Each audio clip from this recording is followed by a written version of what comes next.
कुछ न कुछ तो है जिसने मेरे भाइयों की ये दशा की है। ठहरो, जल पीने से पहले मेरे प्रश्नों के उत्तर दो।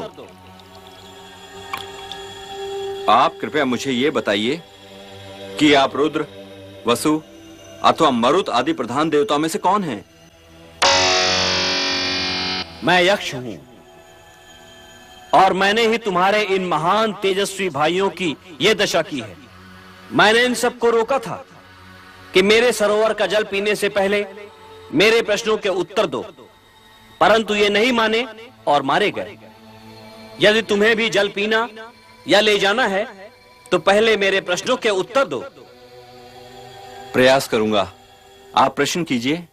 पृथ्वी से भारी क्या है? माता। आकाश से ऊंचा कौन है? पिता। पवन से भी अधिक तीव्र गति किसकी है? मन की। संख्या में तिनकों से अधिक क्या है? चिंता। मृत्यु के समीप हुए पुरुष का मित्र कौन है? दान।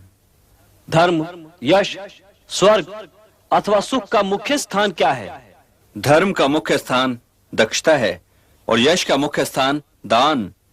स्वर्ग का मुख्य स्थान सत्य है और सुख का मुख्य स्थान शील। मनुष्य की आत्मा क्या है? पुत्र। जगत को किस वस्तु ने ढक रखा है? अज्ञान ने। आलस्य क्या है? धर्म न करना आलस है।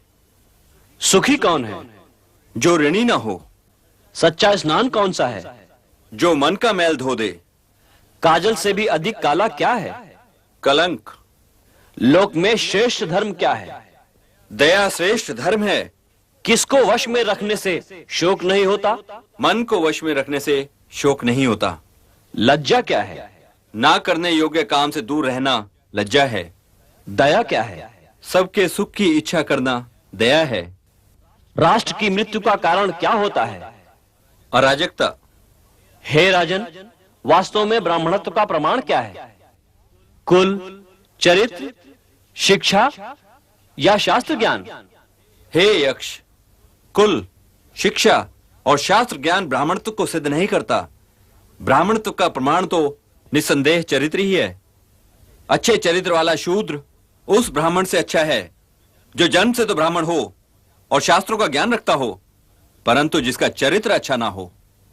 धर्म क्या तर्क में है? नहीं। तो क्या ऋषियों की विचारधारा में है? नहीं, क्योंकि किसी एक ऋषि की विचारधारा दूसरे से नहीं मिलती, उनमें मतभेद होता है। किसी ऋषि के पास संपूर्ण सत्य नहीं। तो फिर धर्म का संपूर्ण सत्य कहां है?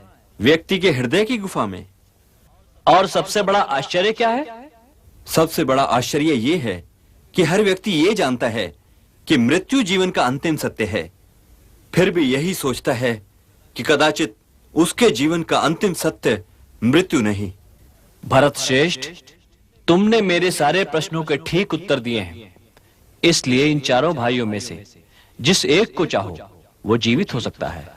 यदि इनमें से एक ही जीवित हो सकता है तो हे यक्ष, मैं अपने प्रिय अनुज महावीर नकुल को जीवित देखना चाहता हूं।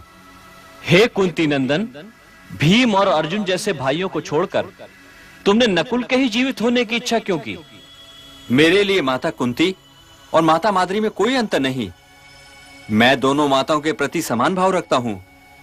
इसलिए यदि मैं भीम या अर्जुन को जीवित देखना चाहता तो यह माता माद्री के साथ अन्याय हो जाता। अब माता कुंती के 3 पुत्रों में से तो मैं जीवित हूं ही, इसलिए मैं माता माद्री के भी एक पुत्र को जीवित देखना चाहता हूं कि माता माद्री ये ना सोचे कि मैंने उनके साथ न्याय नहीं किया। इसलिए यदि मेरे भाइयों में से केवल एक ही जीवित हो सकता है तो मैं अपने प्रिय अनुज नकुल को जीवित देखना चाहता हूं।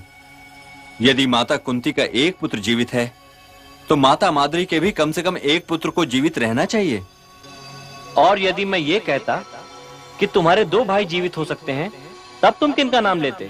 हे यक्ष, तब मैं सहदेव का नाम लेता, क्योंकि वो भीम और अर्जुन दोनों ही से छोटा है।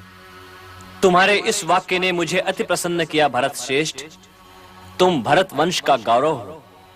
तुम्हें अपने सारे भाई जीवित मिलेंगे।